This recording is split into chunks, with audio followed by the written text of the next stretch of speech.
In this episode, I'm going to talk about making progress. I'll share some wisdom from the Dressage Naturally book, and I'll discuss how to make training plans.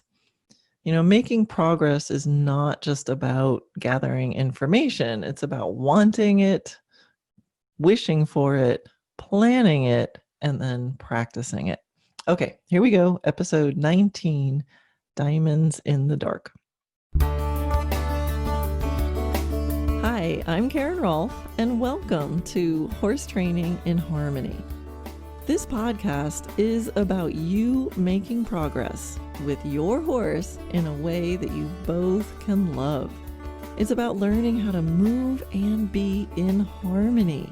Because yes, you really can develop a horse to be both athletic and happy. When we show up as our best selves for our horses will show up for us. So let's get started. This episode of the podcast is brought to you by the Dressage Naturally video classroom.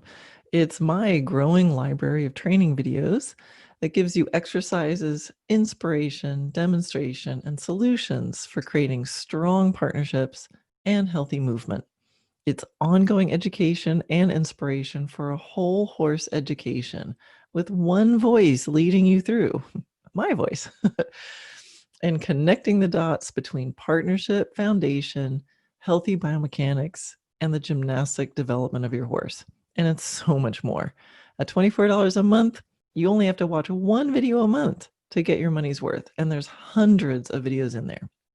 First month is always half price, and you can look for it at dressagenaturally.net. Okay. Making progress.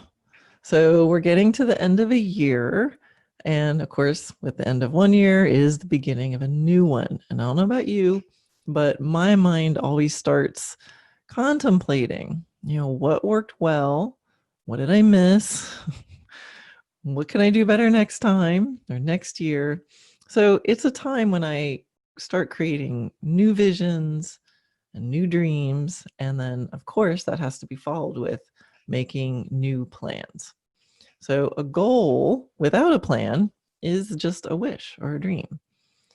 So one of the keys to making progress is you've got to really want it.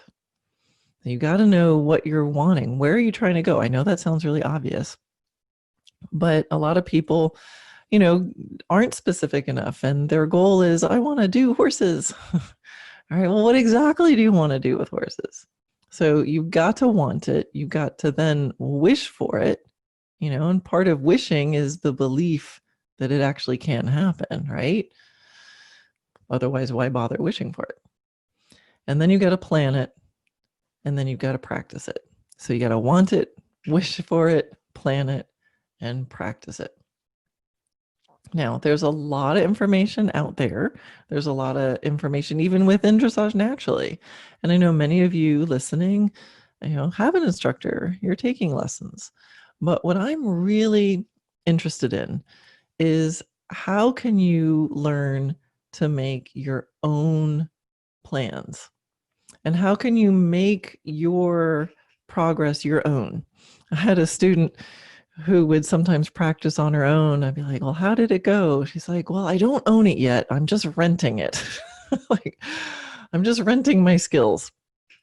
So how do we move from feeling like you're renting your skills, where maybe you can have success as long as your instructor is around enough? And how can you move to that, from that to really owning it? Like you got this and you can adapt in the moment to what's going on with your horse.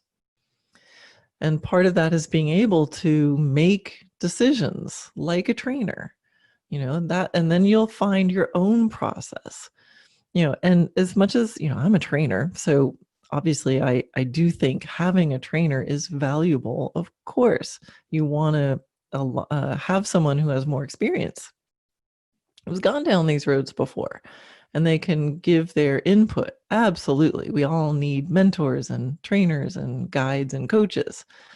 But there is no one on the earth exactly like you, and no one exactly like your horse, and no one exactly liked the combination of you and your horse. So no matter how much help you're getting, whether it's from me or from anybody else, I think the goal always is to make sure that you gain confidence in seeing what's happening, having the awareness of what is actually going on with you and your horse. What's the cause and effect of what you're doing and how you're being, and what effect does that have on how your horse is being and what your horse is doing.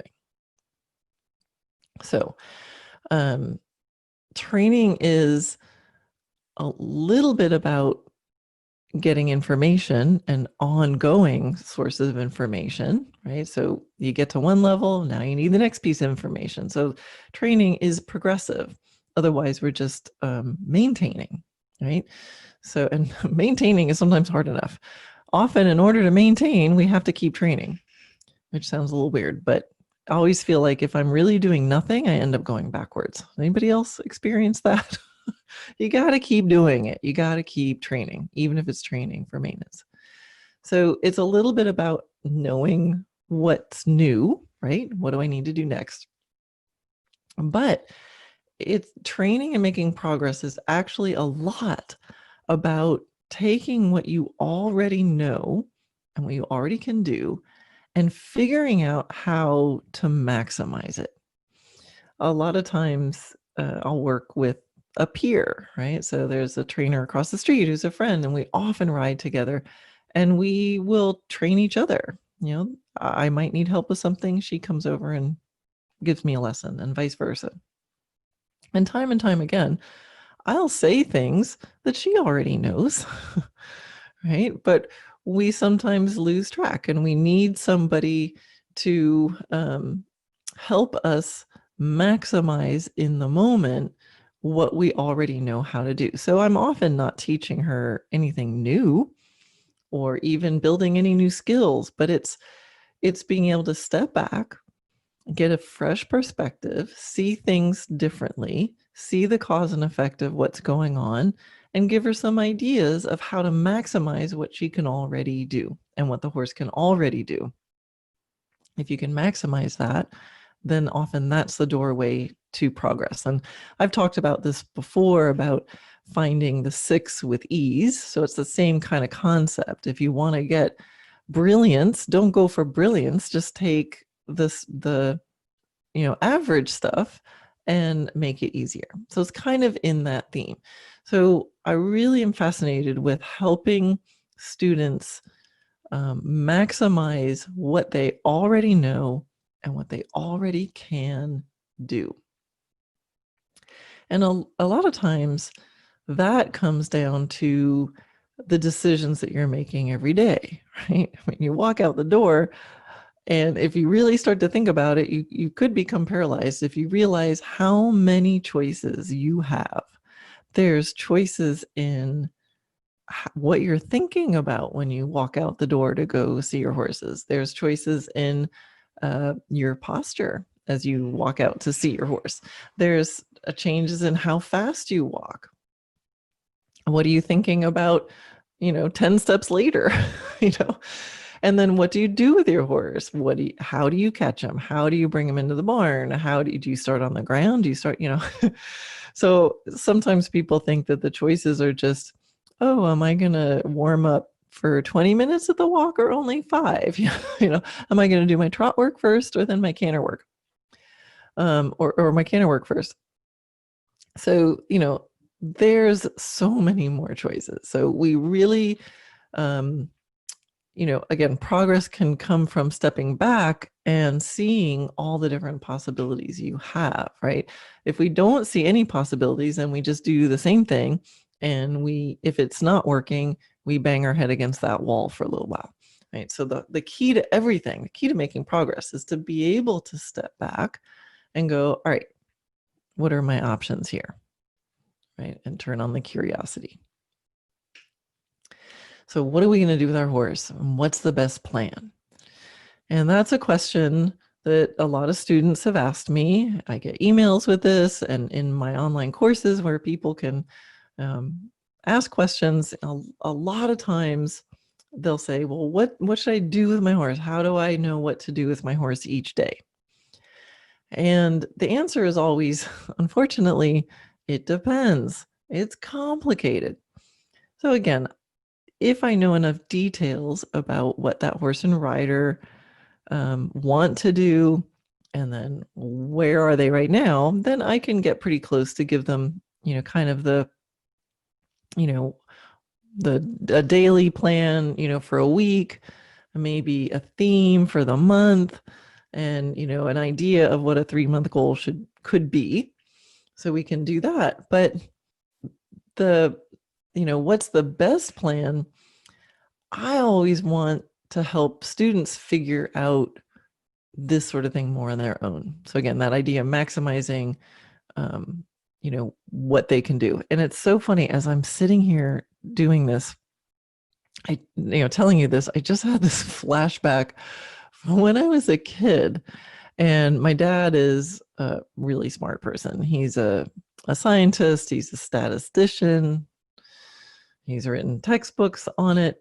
And I can remember as a kid, I'd ask him like a math problem or something from homework. I'd be like, Dad, what's the answer to this? And he used to always try to explain to me how I could figure it out for myself. And I remember getting so frustrated. I'm like, could you just tell me the answer? I just need the answer to this.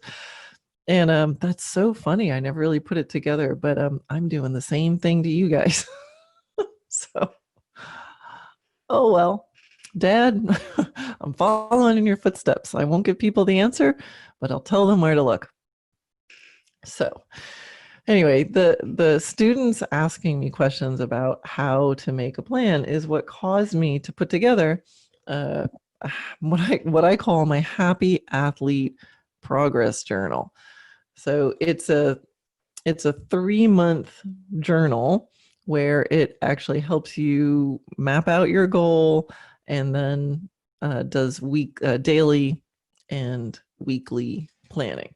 So it's based on my book, and so it uses that kind of lingo, and it walks you through these 3 months of daily and weekly planning. And so that's what I wanted to share a little bit with you today, of some of the nuggets that are in there to kind of get you pointed in the right direction. The idea of doing it as a journal is it'll teach you, like my goal was to help students understand what were the questions that I was asking myself in order to figure out what to do any particular day with a horse, and how to create my daily and weekly plans, right? So there's certain questions I found myself asking myself, or certain things that I was paying attention to, and those would kind of drive my decisions. So, and then if you do it over a period of time, you form the habit, and then you don't maybe need the journal anymore. You just form the brain habit, and you can do it in your head. So in reality, I mostly do things in my head these days, because I've got, a few tens of thousands of hours doing this. However, when I meet a training challenge, I do keep a notebook, and I write these things down, and I'll map out maybe a 2-week plan, and I make myself write it down, because I think writing it down is a lot more powerful. And sometimes you can see patterns and trends when you write things down much more easily than if it's all in your head. Keeping it in your head can work sort of moment to moment if you're in the habit of doing that, but it's really hard. I don't know, these days it's harder and harder for me to do the remembering part. If I want to go back and look and like, okay, let me look at when I had the good days and when I had the harder days, and what did I do that day and what did I do the day before. So I wanted to, kind of in a nutshell, tell you some of the stuff that's in this Happy Athlete Progress Journal. One of the themes that I think is so important if you guys start making training plans is I call them the daily changeable plan and the weekly changeable plan. And I put that word changeable in there absolutely by design, because what I found was people would, people would get the journal and then they want to keep it really nice and neat and perfect. And they feel like if they made the plan for the week and then something came up and they needed to change the plan, change what they did that day, whether it's because of the weather or because of how the ride yesterday went, they'll feel like, oh, I messed up, right? Oh, I did it wrong, right? I didn't pick the right thing. And what I want to highlight when you're making plans is the whole point is to change them if necessary. So that is wisdom. Wisdom is changing your plan when presented with new information. So I want you guys to know, like, when you write a plan, use paper you don't mind scribbling on. And I have to highlight that because for anybody who's got my journal, like some people like, oh, I don't want to mess it up. Or they're like Xerox a page from it and then like write on that. Like, no, fill it in. It is a journal. It is meant to be scribbled on. And use pencil if you want to erase. But I think it's actually more valuable to do it in pen, because what you can start to see is your thought process, right? You thought you could do this, then here's what reality showed you. And because of reality, you crossed that out and you thought of doing this. And then how did that go? And you can see over time, hopefully as you go, maybe you need less and less crossing out and replanning. Although, horses, even if you're the best planner, horses will help you change the plan. Anyway, so make sure when you make a plan, call it a changeable plan. That's what I call. This is my daily changeable plan, and it could change day to day. It could change in the middle of a session. All right, I had planned I'm going to do this kind of warm up, and then I'm going to do these kind of exercises, and I'm going to do it in this area. And then I get out there and I'm like, whoa, this is not the horse I expected to have. I can change my plan. Many a mistake has been made with horses where the plan needed to change and you stuck onto it. I'm going to get this done no matter what. So embrace changeability. And it's really a way of, it's an attitude, right? So it's not just a technique for your journal, but it's a way of looking at things. It's this way of seeing that there's really no such thing as a mistake. There's just learning, right? So again, scribble on the page, cross it out, revise, do it again. The messier it is, the more you're learning, right? So think, plan, try it, learn, revise, repeat. Think, plan, try it, learn, revise, repeat. Now, when I have people in the journal create a weekly plan, so I have a little chart with the week where you kind of just get the big picture. So it'll be a weekly plan, and at the top of the weekly planning page, it says theme, right? So what's the theme for the week? And again, it's like, do dressage. Like, well, how do you, like, what is the theme? So for example, a theme might be, deeper relaxation. So somehow then I know that I'm going to have to do dressage with the goal of deeper relaxation. So if I know that theme, will that drive my choices? Absolutely. It'll drive my choices day to day. It'll drive my choices within the session, right? So if things start to get frantic, I might go, wait, the theme is deeper relaxation. So in between movements, how can I relax more? Can I go for a walk? Could I sit on the fence for a minute? What could I give my horse more cookies? Could I, some horses to relax need to go like get up in 2-point and go for a little gallop, but so how you meet that theme will be varied, but at least you'll be thinking about it. The theme could be immediate response, right? So if you have a horse and you're really looking at the more, up in the game with the activity and the more immediacy of response, then that's going to drive your decisions. It's going to drive what you do. You might be noticing that more, even in the grooming stall, when you ask them to move over or pick up their foot. Like, how can you create that theme, because a lot of times, as you've heard me say in previous podcasts or lots of other places, not all your dressage problems are dressage problems.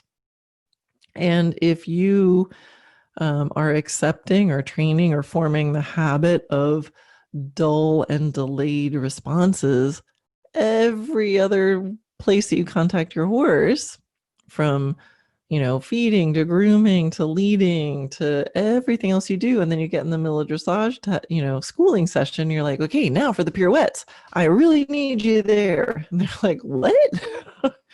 I don't do immediate responses, right? So if you know the theme, it kind of helps you get to that big picture, which is so important, and it'll be the thread that pulls through. And then you'll also see other possibilities for how you can have that theme. Like I said, it doesn't have to be just direct line. You can do it at liberty. You could do it on the ground. You could do it riding. You could do it, in many different ways.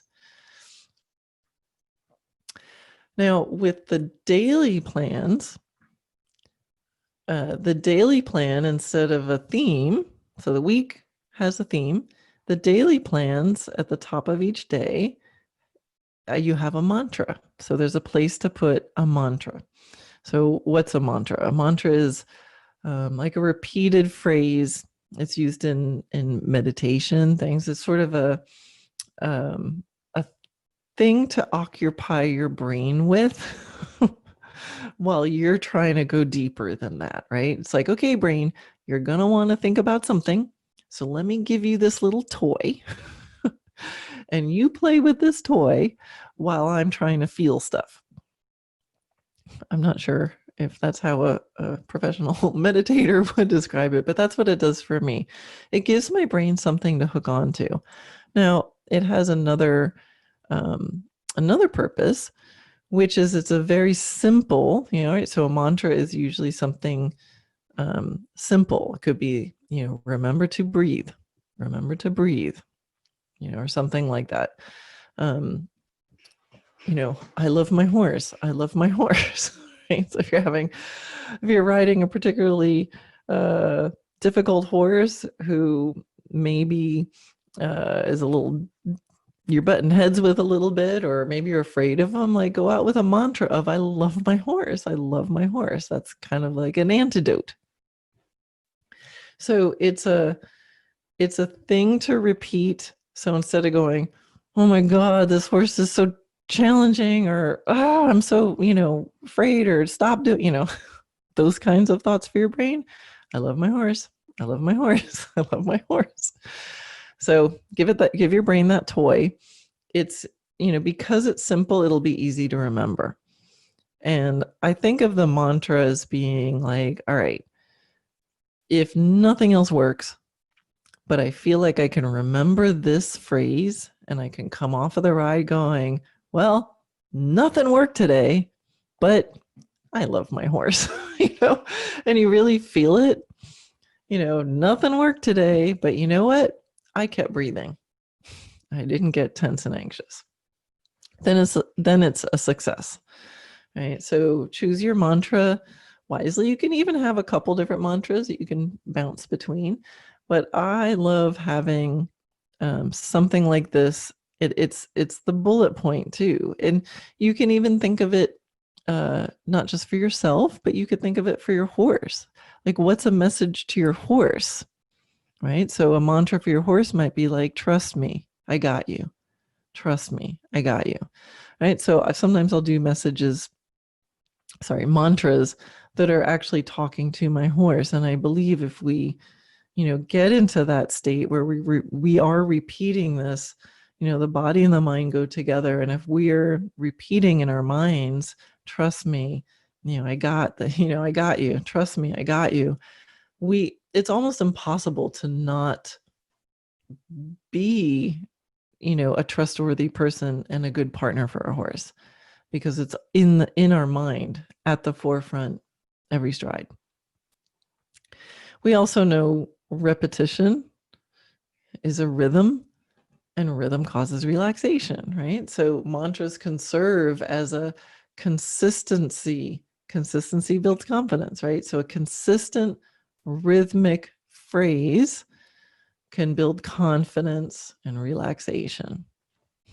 So, make sure your mantra isn't something like, "You little bastard," or something like. Keep it empowered, keep it positive, keep it where it's moving you towards your goal. Right. So, one other thing I want to share about the daily plan that I have in the journal is at the end of we always do a review, right? So you're filling out all the questions you ahead of time. What are you going to be doing? And then at the end, we do a review. How did it go? What do you want to change? And there's one particular question that I wanted to share with you here, which I think can give you a very powerful question to answer. And that is, at the end of the day, what would your horse say that he learned? So you're done with your session. Your horse goes back to his pasture. Another horse, Fred, walks up to him and goes, "Hey, what'd you learn today?" Take a best guess. What would your horse say? And so if you know that you're going to need to be answering that question during your ride, would that drive your choices? Would that make you check in and go, "What is my horse learning today?" Well, my horse is learning he can walk all over me. My horse is learning that if he flips his head, I get really scared and then I stop. My horse learned, or did my horse learn that even though he didn't think he wanted to do it, when he did do what I asked, it was actually kind of cool and he got lots of good rewards? Or, hey, when those shoulder ins were hard, but afterwards I felt like I could move really freely. That was interesting. So I think it's, if you only remember two things, you remember what's my theme, what's my mantra, and what is my horse going to say he learned? I think that could actually get you pretty far. And of course, there's lots of other stuff in there that you can be answering. Another quick, gosh, I'm giving all you away. You guys, if you write all this down, you've got the journal. No, there's actually a lot of stuff in here. It gives inspiring quotes and lots of other instruction in the beginning of actually how to use this. And one of the other things that I'll tempt you guys to think about when making your plans for progress is that there's usually more options than people think about. And we definitely have our own patterns, right? We have our own things that we do. And also we have our limitations, right? So some of us don't have options. The only place to ride is the arena that's at the barn. And it's only so big, and that's it. So, where others might have an arena, an indoor, an outdoor, a field, a trail, and then the trailer, they can put their horse in and go somewhere else. But I'm going to still tempt you, even if you had one arena, and they go from the stall to the arena, and that's all you have, there's still more options. So everything you do, thinking about where are you going to do it? Okay, that may or may not be limited, but still there's more choices for where you can train than you think. There's the stall, there's the pasture, there's the barn aisle, there's around the outside of the arena, the inside of the arena. So there's where. Then there's what are you going to do? Then how are you going to do it? And then why are you doing it? So I've written a blog, why am I doing this exercise? That's a good question to ask yourself. It's not just about going through the motions. I think I've talked about this on previous podcasts, but know how and know why and know what. And those are all different things. I'm going to be in the arena. I'm going to do lateral work. I'm going to do it on long lines, and I'm going to do it to strengthen that left hind leg. That would be aware, what, how, and why. Or I could go in the field and do lateral work, riding, and I'm going to build stamina. And that's why. So there's so many options and so many dials to turn. And so when you start opening up and really thinking about things in this way, pretty soon you're going to want to write it down. And I promise you, just going through a practice of writing it down, just try it for a week. And I think you're going to notice things that you wouldn't normally notice. And the Happy Athlete Progress Journal is in my shop. You can get to it through dressagenaturally.net. If you want to go straight to it, it's shop.dressagenaturally.net, but it's there for you. So now I told you that it's based on my book, and I wanted to, now we're going to have story time with Karen. I wanted to read you one section from my book. So the name of this episode of the podcast was Diamonds in the Dark. And I don't know if any of you are wondering, like, why the heck did she call this Diamonds in the Dark? Because it's a podcast about, making training plans. So here's why. In order, I said before, you got to want it, right? You've got to want it. You got to wish for it, meaning you know that you can do it. I know what I want and I know it's possible. I want it. I wish for it. Now we just have to, plan and practice it. So I wanted to share something in the third part of my, I was going to say the third half, in the third half of my book. That's ridiculous. Anyway, in the third section of my book, I have what I call essays for success. And this is the second to last, I believe. Yeah, it's the second to last essay for success. And I share a meditation that I learned once in a yoga class that I went to. And I find it just so helpful. And I hope you'll find it too. So it's called Looking for Diamonds in the Dark. This is where I'll read you straight out of the book. There's a meditation that I learned in a yoga class. I loved it, and it instantly reminded me of the state of mind necessary to find some of the magical moments in dressage or with horses. Now, I'm not a meditation teacher, but here goes. And if you're listening and you're not driving, you could close your eyes. Don't close your eyes if you're driving. Pay attention. So think of something very precious, something of really great value to you, something you dream of, and that you're sure that you're going to know it when you have it. So whether it's something that you have already, it's an object, or it's something that you're looking for and you can practically feel it now, right? You can taste it, you can smell it, you know it. If it dropped in your lap right now, you would know it. Something that when you do touch it, it makes you feel wonderful. And now imagine that this really precious thing is in a room, and the room's completely dark. But you know for sure that it's in this room.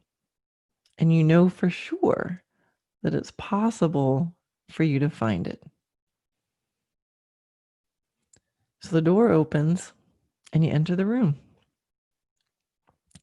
And now visualize yourself searching. Now, would you walk in, make a few little moves with your arms, and then say, I can't get it. I can't find it. It must not be in here. Or would you have all your senses open?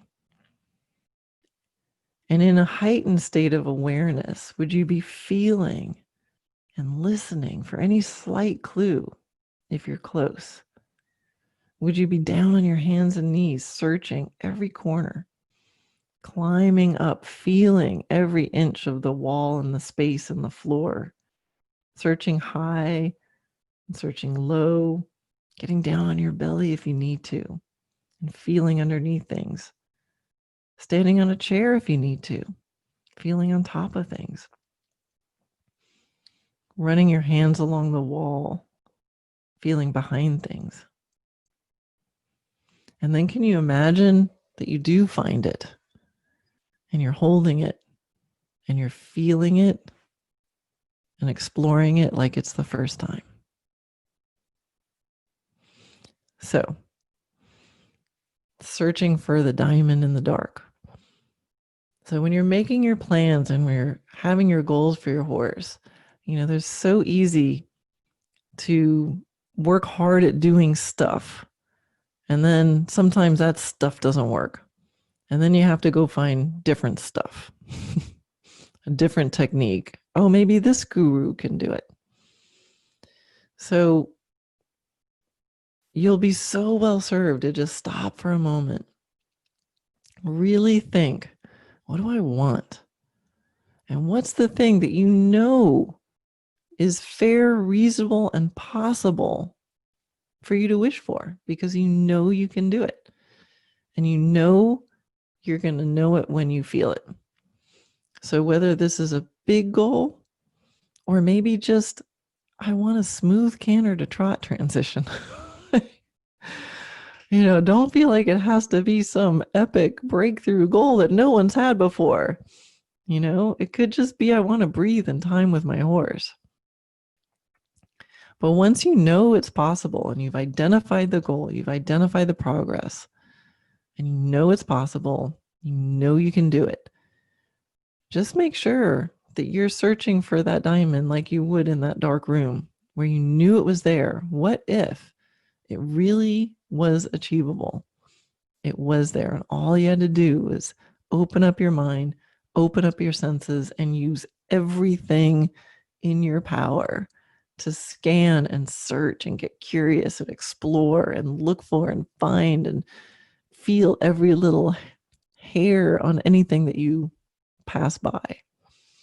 So that's the state of mind. I love that meditation. I love that visualization. And I think that just works for me. I hope it works for you, and that it can help you identify what you want to do, give you the hope and the motivation to go get it, and give you the curiosity to keep trying and keep exploring. And then, of course, write it down. All right, guys, I hope that helps. As always, meet me in Dressage Naturally Land Facebook group, and I'd love to hear your thoughts on this. Okay, bye.